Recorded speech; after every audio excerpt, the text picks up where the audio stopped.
Hello बच्चा लोग, कैसे हैं आप लोग। आज तो हम बहुत ही इंपॉर्टेंट बात करने वाले हैं कि बोर्ड का टाइम टेबल आ गया है और एक महीने बाद बोर्ड है और किस तरह से यहाँ पहुंचना है। यही एम है सबका। सबके दिल में एम साफ है, ये लाना है। ये एम नहीं है तो पढ़ाई क्यों कर रहे हैं। एम तो साफ है ना, यही करना है। किसी के दिमाग में छोटा एम नहीं होना चाहिए कि 75 मिलेगा तो खुश होंगे, 80 मिलेगा तो खुश होंगे। नहीं, इस पे खुश होंगे और इस पे भी दुख होगा कि 95 नहीं आया, तब मजा आएगा। पहले बात करते हैं कि क्या ये बात बताने के लिए आई एम एलिजिबल है ना, इसकी बात करना जरूरी है कि क्या कोई भी खड़ा हो कि आपको ये बता सकता है कि ये नंबर कैसे आएंगे। आप यूट्यूब खोलते हो, इंटरनेट खोलते हो, किसी के भी लेक्चर देखते हो, कोई कुछ भी बताता है, 4 जगह से कॉपी, आप समझते हो वही बात सही है।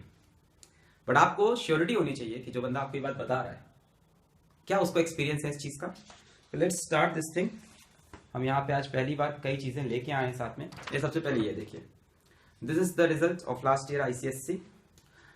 93% overall, 93 in science, 90% in science, 90% in science, that's me, बीच में, सबसे बीच में मैं।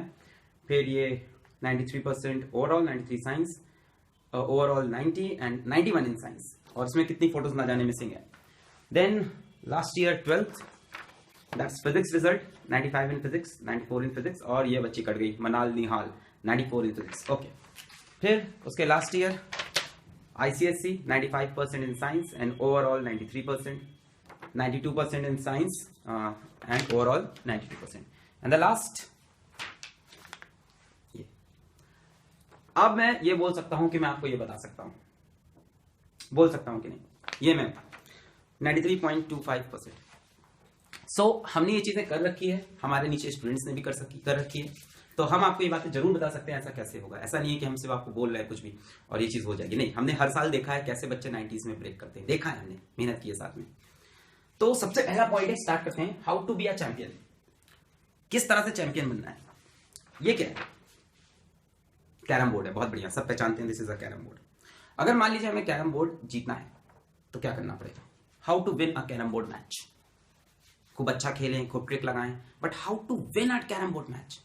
The best thing is to win a carom board match is to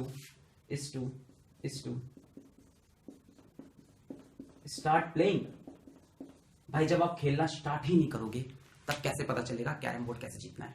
ठीक है, 30 डेज बचे हैं, स्टार्ट तो करो, शुरू तो करो। तुम शुरू ही नहीं कर रहे हो, तुम डर रहे हो कल से स्टार्ट करेंगे, परसों से स्टार्ट करेंगे, टाइम टेबल बनाएंगे, ये करेंगे, वो करेंगे, स्टार्ट नहीं कर रहे हो। जब आप स्टार्ट करोगे तभी तो चैंपियन बनोगे। तो सबसे पहली चीज है, आज वीडियो बंद होते ही स्टार्ट करना है। पेपर पेन लेके बैठ जाओ, सारी बातें नोट कर लो। चलो, पॉइंट नंबर 2। सर आपने बोल तो दिया स्टार्ट करो, स्टार्ट करें कैसे। यही तो सबसे दिक्कत की चीज है, सबसे डिफिकल्ट यही तो है सर, स्टार्ट करना।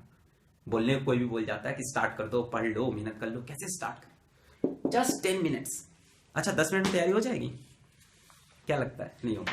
देखो ये अपना ब्रेन है, ठीक है, और अपना ब्रेन ना थोड़ा सा बेवकूफ टाइप का है, ठीक है। मैं बायो तो पढ़ा नहीं हूं, मैं तो फिजिक्स मैथ्स पढ़ा हूं, बट मेरे को पता है कि ब्रेन को आप फूल कर सकते हो, है ना। ये ब्रेन है, इसको टाइम का कोई खास ज्ञान नहीं होता है। टाइम इसके लिए इधर उधर हम लोग कर सकते हैं।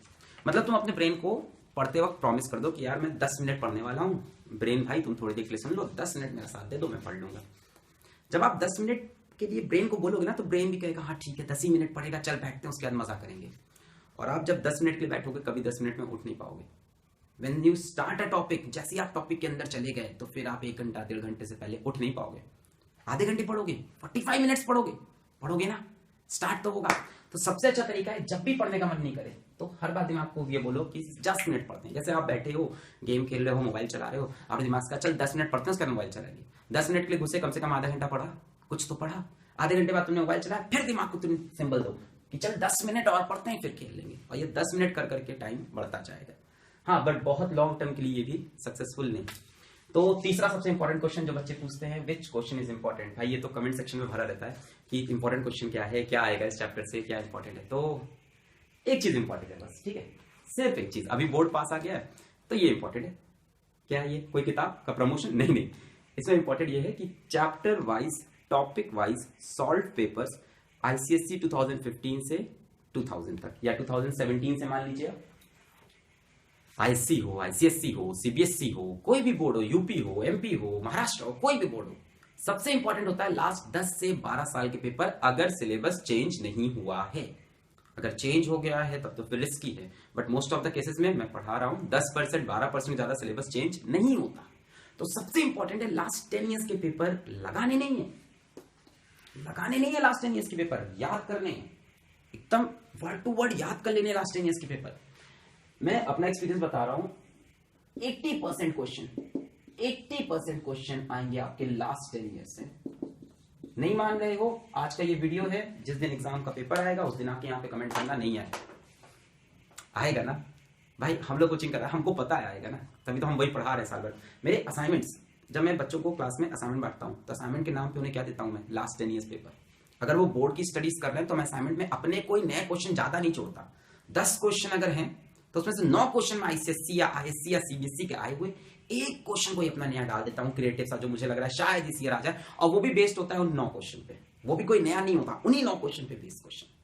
मतलब सबसे इंपॉर्टेंट लास्ट 10 ईयर्स पेपर अगर अभी तक नहीं लगाए हैं तो स्टार्ट करो, रोज लगाओ। मैं क्लियर बता रहा हूं, 80% पेपर लास्ट, ये जितने भी रिजल्ट्स मैं आपको दिखाता जा रहा हूं लगातार, इन्होंने क्या लगाया है साल भर, क्या लगाया इन्होंने लास्ट 10 ईयर्स पेपर। इन्होंने 10 साल के पेपर एकदम अच्छे से तैयार कर लीजिए। मेरे साथ एक कॉमर्स के टीचर थे, मैं तो साइंस का हूं, कॉमर्स के टीचर थे। मैंने उनसे पूछा, सर आपके, उनके कॉमर्स में अकाउंट्स एक सब्जेक्ट होता है, अकाउंट्स, हम लोग इतना पता नहीं, अकाउंट्स, उसमें बच्चों के 99 आ रहे हैं, ठीक है, 99 आ रहे हैं, 100 आ रहे हैं। मैंने पूछा सर ये क्या हो रहा है, कैसे करता हूँ? सर ने बोला मैं साल भर सिर्फ एक चीज कराता हूँ, बच्चों को लास्ट 10 ईयर्स पेपर रटवा देता हूँ, उसके बाद 4-5 क्वेश्चन नहीं आते हैं, अगर बच्चा 10 ईयर्स पेपर सॉल्व किया होता है तो उसको उसका भी आइडिया हो जाता है, वो लगा देता है। तो सबसे इंपॉर्टेंट ये था, लास्ट 10 ईयर्स पेपर रट के पढ़ने, एकदम अच्छे से पढ़ने हैं, और सिलेबस में जो सबसे पहली चीज, साथ में सिलेबस का प्रिंट आउट, और तब लास्ट 10 ईयर्स पेपर। कई बार क्या होता है, कुछ क्वेश्चन लास्ट 10 ईयर्स में दिए हैं पर सिलेबस से गायब हो गए हैं, तो चेक करते रहना चाहिए, सिलेबस में भी है, अंडरलाइन लास्ट ईयर में या तुम देखोगे ना, तुमको ऐसा दिखेगा 2003, 2007, 2011, 2013, 2014, 2016, वही क्वेश्चन रिपीट हो रहा है अलग अलग फॉर्म में।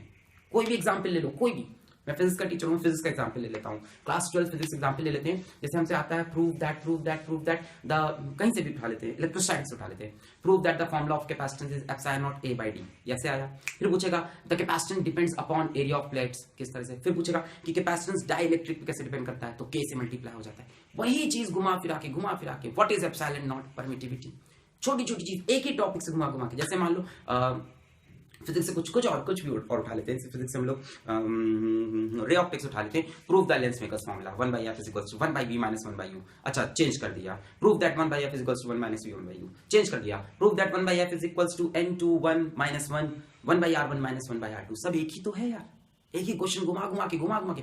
Prove that 1/f = n/1 - 1 1/r1 1/r2 for a concave lens, for a convex lens, for a biconvex lens. वही क्वेश्चन घुमा के बोर्ड में पूछता जा रहा है, हो सकता है उसी पे फिल इन द ब्लैंक्स दे दे। तो सबसे इंपॉर्टेंट है लास्ट 10 ईयर्स पेपर। फिर आई सबसे इंपॉर्टेंट बात कि स्टार्ट तो कर दिया, चैंपियन बनना है, स्टार्ट करने के लिए दिमाग को बेवकूफ बनाया 10 मिनट। फिर आया कि 8 घंटा कैसे पढ़ें, यही तो सबसे इंपॉर्टेंट है, ज्यादा पढ़ना है ना। How to study 8 hours a day. आप कभी 8 घंटा नहीं पढ़ सकते अगर ये नहीं लगाओगे। क्या लिखा है, डिवाइड एंड रूल, है ना। आप सोच रहे हो मैं सुबह उठूंगा यार 12 बजे से बैठेंगे, रात के 8 बजे तक पढ़ेंगे, पढ़ चुके, ऐसे नहीं हो सकता। आपको डिसाइड करना है कि आप कितने बजे उठने वाले हो। मुझे कोई दिक्कत नहीं है, बहुत से टीचर्स होते हैं ऑर्थोडॉक्स, बेटा सुबह 4 बजे उठना, नहीं यार ठीक है, मैं खुद नहीं उठता था, कोई जरूरी नहीं है, मैंने अपना रिजल्ट दिखाया 93.2, नहीं जरूरत नहीं है, कितने बजे उठना ये डिसाइड कर लो बस, ठीक है। जैसे कुछ भी, तुम 10 बजे उठते हो कोई दिक्कत नहीं, मुझे कोई दिक्कत नहीं, तुम 10 AM उठे कोई दिक्कत नहीं, कब सोते हो ये डिसाइड कर लो, यहां से कब तक जग सकते हो भाई, कब तक जगोगे, कम से कम 12 तक जगोगे, 10 घंटा सोगे क्या, चलो फिर भी मैं मान लेता हूं तुम 12 बजे तक ही जगे रात के, है ना, 12 बजे रात के या 1 बजे तक जगे, 1 से 10 सोना, 9 घंटा बढ़िया, तुम 1 AM तक जगे, तुम्हारे पास यहां से यहां कितने घंटे हो गए, 10 से 10 12 और 13 आवर्स, मैं मानता हूं 12 आवर, एक आवर तुमने कहीं बर्बाद कर दिया, तुम्हारे पास कितने आवर हो गए, 12 आवर। 12 आवर को 4 पार्ट में डिवाइड करो, 4 पार्ट में डिवाइड कर दो, कितना होगा, 3 hours 3 hours 3 hours 3 hours. 12 hour को 4 पार्ट में डिवाइड किया। अब हर 3 घंटे में 2 घंटे की पढ़ाई करो, हर 3 घंटे में 2 घंटे की पढ़ाई करो, इसे बोलते हैं डिवाइड एंड रूल। ऑल्दो मैंने यहाँ पे बहुत ज्यादा आपके सोने का समय भी ले लिया, 10 से 1, मैं तो बोलूंगा 10 से 3 पढ़ो भाई, अरे जब 3 बजे सोओगे तभी तो सुबह। अच्छा एक चीज ये सुनो, बच्चों की प्रॉब्लम्स है, हमेशा मेरे पास आती है, एक्सपीरियंस है, तो इस चीज का आपसे शेयर करना बहुत जरूरी है। जो बच्चे 9 घंटे सोते हैं ना, दिन भर आलस में रहते हैं। आपको लोग बोलते हैं खूब सो खूब बढ़िया, नहीं यार, 7 घंटे 8 घंटे इज इनफ। 8 आवर से ज्यादा अगर आप सो रहे हो तो दिन भर आलस रहेगा, दिन भर। किस दिन 6 घंटे सो के देखो, सुबह उठो शाम तक एनर्जी रहेगी। भाई ये नहीं मैटर करता कि आप 16 घंटे जग रहे हो, नहीं, 16 घंटे जगने की जरूरत नहीं है, बिल्कुल जरूरत नहीं है। आप 14 घंटे जगो पर एनर्जी में, ठीक है। तो मेरा कहना यह है कि 8 hour so max to max. फिर भी मैंने यहाँ आपको 1 से 10 यानी 9 घंटे का टाइम दिया है। मतलब तुम सुबह उठना, ब्रश करना, नहाना धोना सब जोड़ सकते हो। रात में सोने से पहले लेटते थोड़े दिन नींद नहीं आती। ओह, पहली बात यह थी कि कैसे 8 घंटा पढ़े। अपने दिन को 4 पार्ट्स में डिवाइड करो, जितने भी देर जगते हो उसको 4 पार्ट में डिवाइड करो। हर पार्ट में 2 घंटा 2 घंटा 2 घंटा 2 घंटा, तब 8 बन पाएगा। अगर आप सोचो कि एक बार में 8 पढ़ ले, पॉसिबल नहीं। और आपके ऊपर टेंशन होना चाहिए, एक डायरी होनी चाहिए, डायरी में लिख रहे हैं कि 4 घंटे, इस बार 3 घंटे में 2 पढ़ लिया, इस बार 3 में 1.5 पढ़ा, अगली बार 2.5 पढ़ना पड़ेगा। इस बार 3 पढ़ लिया, एडवांटेज, एक आगे चल रहे। किस दिन 8 से ज्यादा निकल गए, 3 में 3 पढ़ ले गए, 2 सेशन में 3 6 को 3 कर ले गए, 6 घंटा पढ़ लिया, उस दिन 12 घंटे पढ़ लिया। ये एडवांटेज होता है। ऐसे करते हैं बच्चे, 8 घंटा ऐसी पढ़ाई करते हैं। तुम्हें क्या लगता है 8 घंटा एक बार में कोई पढ़ता है? नहीं, कोई नहीं, सब लोग डिवाइड करते हैं। अब जैसे तुमने 3 घंटे का स्केड्यूल बनाया, 2 घंटे पढ़ाई की पहले जम के, 1 घंटे मस्ती, एक कॉपी किताब को नाचा, एकदम मस्ती, एकदम टीवी देखा या मोबाइल चलाया, एकदम खुशी। फिर 1 घंटे बाद सीरियस होकर बैठ गए। और बैठना कैसे? Just 10 minutes. फिर आई लास्ट चीज, अवॉइड डिप्रेशन। नहीं लेना है, एकदम नहीं लेना है, एकदम टेंशन नहीं लेना है। डिप्रेशन हो तो ये करना है। देखो देखिए, बोर्ड के लिए तुम जिंदा नहीं हो, तुम जिंदा हो इसलिए बोर्ड है, ठीक है। तुम्हें सक्सेस चाहिए इसलिए बोर्ड है, ठीक है। तो ये नहीं है कि बोर्ड ही सब कुछ है, नहीं, या एग्जाम ही सब कुछ, नहीं। एग्जाम सेकेंडरी है, पहले लाइफ तुम्हारी है। मजे करो, नाचो, ऐसे मैड बन जाओ, है ना। मैं तो ये करता हूँ, सुबह उठो, मैं स्टूडेंट से भी कहता हूँ, सुबह उठो, अपना दरवाजा बंद करो, एक गाना लगाओ, डिंचक डिंचक नाचो पहले, एकदम पागलों की तरह। कोई तुम्हें नहीं देख रहा है, ऐसे सोचो। लाइफ तुम्हारी, एकदम मस्ती में रहो। कभी ये चीज नहीं जानी है, डिप्रेशन, ये कभी नहीं जाना। चलो मैं एग्जांपल देना स्टार्ट करता हूं। मेरे साथ ना जाने कितने लोग थे जिनके 60% थे, और आज वो लाइफ में मेरे से कहीं ज्यादा अच्छा कर रहे हैं, ठीक है। तो आप कह रहे हो कि सर ये क्या चीज दे रहे हो? इस आपको मतलब मैं मोटिवेशन दे रहा हूं कि ऐसा नहीं है कि 90% नहीं आया या हम नहीं पढ़ पा रहे तो हम डिप्रेशन में चले जाएं। लाइफ बहुत बड़ी है, बहुत बड़ी। मतलब millions and millions of example हम देना स्टार्ट करेंगे तो ये कहानी रुकेगी नहीं। स्टार्ट कर लो हेनरी फोर्ड से, 10th पास है, जिसके पास पूरी फोर्ड की पूरी कंपनी, मतलब बिल गेट्स, आपको पता ही होगा। This is millions of example are there. तो ऐसा नहीं है कि अगर आप 90% नहीं अचीव कर पा रहे हो तो डिप्रेशन नहीं है। डिंचक डिंचक नाचना, एक जिंदगी मस्ती से रहना है, ठीक है, इसकी नहीं सोचना है। लास्ट आया मैजिकल रूल। ये क्या है? सारे रूल के बाद एक रूल है मैजिकल रूल। सब फेल कर गया, कुछ नहीं हो पाया, 4 दिन फिर बीते, ये वीडियो खत्म हुआ आज, 1 दिन फॉलो हुआ, 2 दिन फॉलो हुआ, होता है ना। जैसे वीडियो देखो 1-2 दिन दिमाग में रहता है, फिर धीमे धीमे धीमे धीमे इवेपोरेट कर जाता है, सब निकल गया दिमाग से। अब मैजिकल रूल काम आएगा, last magical rule. I am sorry अगर कोई कॉमर्स स्टूडेंट से देख रहा है तो मैजिकल रूल थोड़ा सा फिजिक्स पे बेस्ड है, ठीक है, थोड़ी सी फिजिक्स है मैजिकल रूल में। हम लोग फिजिक्स में कोई भी क्वेश्चन सॉल्व करते हैं तो हम लोग एक चीज करते हैं, अगर आपने देखा हो, लेट टाइम इक्वल टू 0 या सेट टी इक्वल, कहीं पे भी हम लोग टाइम को क्या मान लेते हैं? 0। तो जिस दिन सब बुरा हो जाए, लगे सब खत्म हो रहा है, let time is equal to 0, फिर से नहीं बिगनिंग, सब खत्म। यही तो करते हैं हम लोग फिजिक्स में कि इसके पीछे की प्रॉब्लम से हमें मतलब नहीं, हमें यहां से क्वेश्चन आगे सॉल्व करना है। क्वेश्चन उठाते हो, क्या करते हो? क्वेश्चन वहां से आगे सॉल्व करते हो, पीछे नहीं सोचते क्या हुआ। तो जब भी लगे सब फेल कर गया, let T is equal to 0, यही वीडियो रिपीट करो, ऊपर से नीचे देखो, फिर चालू हो जाओ, फिर चालू हो जाओ, फिर चालू हो जाओ। सो मेरे पास ये सब ट्रिक्स थी, मैंने आपको बताया। ऑल द वेरी बेस्ट, खूब अच्छा करें। और मेरा ये पॉइंट जरूर याद रखें कि आप जिंदा हैं इसलिए आप बोर्ड्स दे पा रहे हैं। तो खुश रहें, लाइफ मिली है उसको एंजॉय करें, साथ में इसको फॉलो करें और सक्सेस अचीव करें। All the very best.